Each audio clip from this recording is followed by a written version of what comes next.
అందరికీ వందనములు తెలియజేస్తున్నాను. నేటి పరిశుద్ధ వాక్యం ధ్యానించుకుందాం.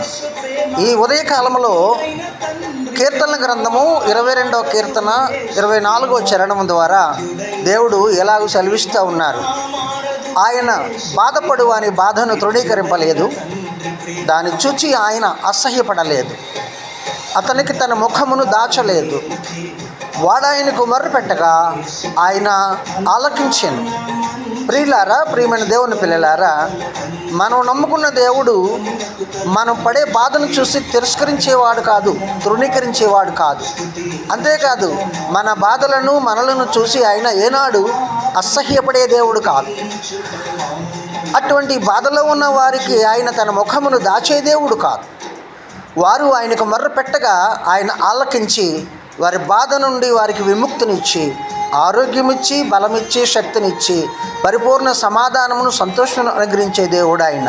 కనుక అట్టి దేవునికి మనము మొరపెట్టి ప్రార్థించి మన కష్టసుఖములను ఆయనతో చెప్పుకుని ఆయన ఆశీర్వాదములు పొందుకుందాం. ఈ వాగ్దానము ద్వారా దేవుడు మీతో మాట్లాడునుగాక, మిమ్మల్ని దర్శించి దీవించునుగాక.